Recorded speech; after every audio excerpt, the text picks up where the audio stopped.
parmi les internautes qui, par centaines, se sont adressés sur le site de TF1, indépendamment des thèmes que nous avons abordés ce soir, on en a vu un tout à l'heure, il y en a un autre, difficile maintenant. Je vous pose la question, il est lié à l'immigration. Je vous lis la question.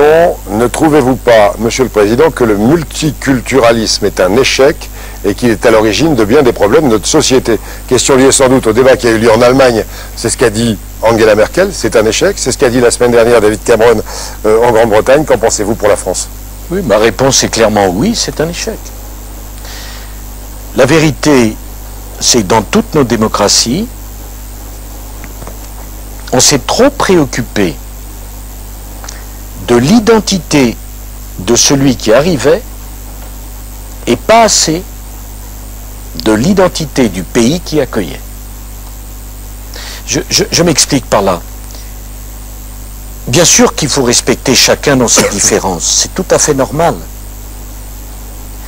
Mais nous ne voulons pas, en tout cas ce n'est pas le projet de la France, une société où les communautés coexistent les unes à côté des autres.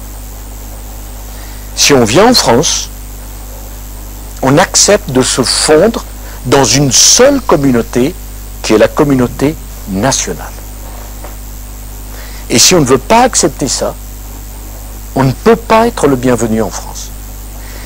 Les pays comme l'Angleterre ou les États-Unis qui ont pensé développer ce multiculturalisme, c'est-à-dire communauté par communauté, ont renforcé les extrémistes, chacun oubliant qu'il appartenait à une communauté nationale, a développé ses défenses contre les autres. Nous ne voulons pas de cela. Nous ne voulons pas de cela. Voilà. Et les choses sont parfaitement claires. Je suis de l'avis de Mme Merkel et de M. Cameron. Nous ne pouvons pas de cela.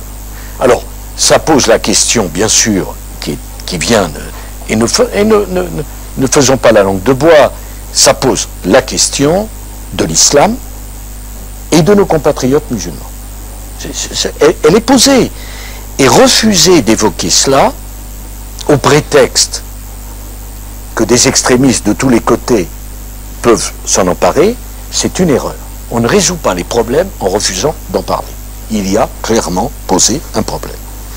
Ma position est la suivante.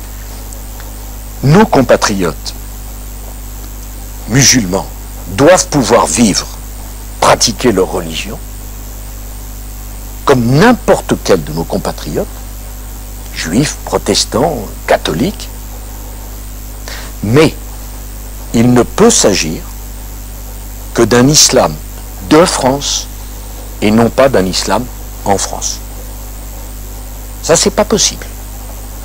C'est ce qui m'a amené à faire voter la loi portant interdiction de la burqa. Nous ne voulons pas en France de femmes qui portent un voile intégral.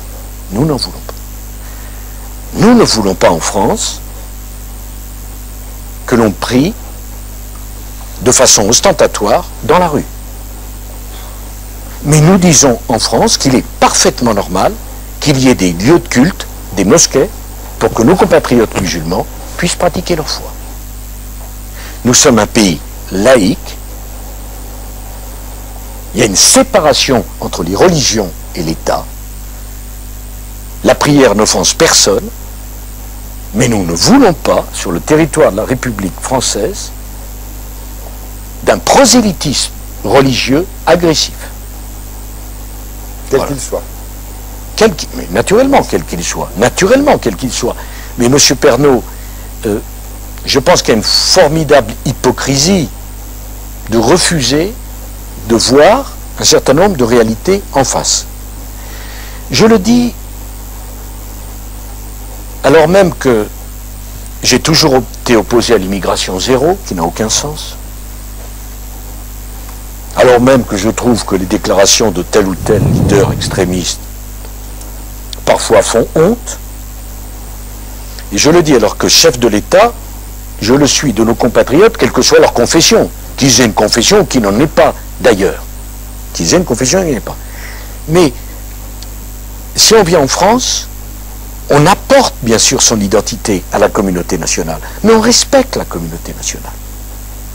Et la communauté nationale française ne veut pas changer Comment?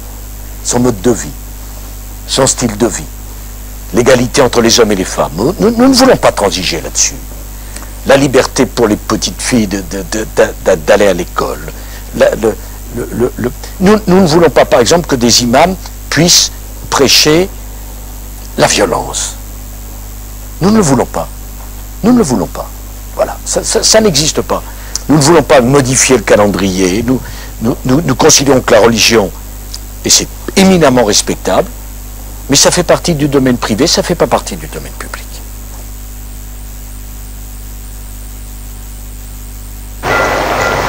Imagine, Intermarché possède une des plus grandes flottes de pêche de France.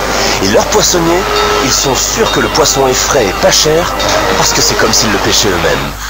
Intermarché, tous unis contre la vie chère.